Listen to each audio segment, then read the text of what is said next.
আসসালামু আলাইকুম, সকলকে স্বাগতম জানাচ্ছি এম ইন ইউটিউব চ্যানেলে।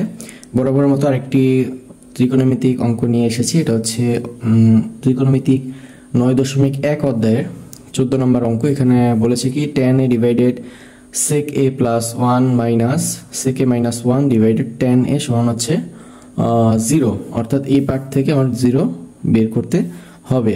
তাহলে এখানে করতে হবে কি, প্রথম হচ্ছে লসাগু আমি করেছি, দেখতে পাচ্ছেন যেহেতু কমন নয় সেক্ষেত্রে আমি দুইটাকেই নিয়েছি।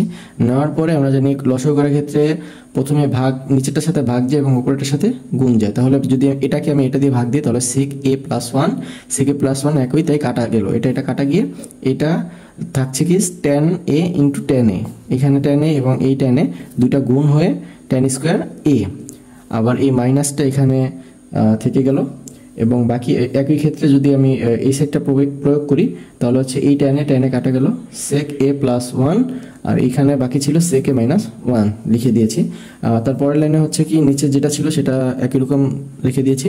উপরে হচ্ছে tan স্কোয়ার a মাইনাস এখানে sec a, এখানে দেখতে পাচ্ছেন sec a plus 1 sec a minus 1, অর্থাৎ a square minus b square, a plus b into a minus b। এটা সূত্র হচ্ছে a square minus b square. তাহলে হচ্ছে a এর মান কত, sec a, তাহলে a স্কোয়ার হচ্ছে sec square a minus b এর মান হচ্ছে 1, তাহলে হচ্ছে 1 square, a square minus b square সূত্র এখানে প্রয়োগ করা হয়েছে, সেটা আমি লিখে দিলাম। আচ্ছা, তারপর করতে হবে কি, এখানে দেখতে পাচ্ছেন ত্রিকোণমিতির একটা সূত্র আছে, sec square a minus tan square a সমান হচ্ছে 1। এখন এই 1টাকে যদি প্লাস 1টা এই সাইডে আনলে আমি মাইনাস 1 লিখতে পারি। sec স্কোয়ার a মাইনাস 1 সমান হচ্ছে এই মাইনাস tan স্কোয়ার a ওই পাশে গেলে প্লাস tan স্কোয়ার a, অর্থাৎ sec স্কোয়ার a মাইনাস 1 সমান হচ্ছে tan স্কোয়ার a লিখতে পারি। তাহলে হচ্ছে এখানে লেখা ছিল কি sec স্কোয়ার a মাইনাস 1 সমান আমি tan স্কোয়ার a লিখেছি।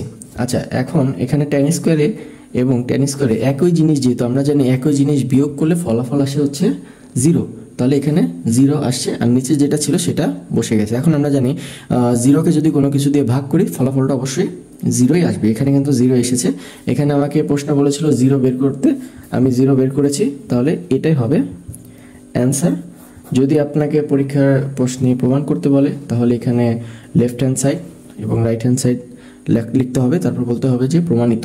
আর যদি দেখাতে বলে তাহলে বলবেন হচ্ছে লেফট হ্যান্ড সাইড সমান রাইট হ্যান্ড সাইড শুড।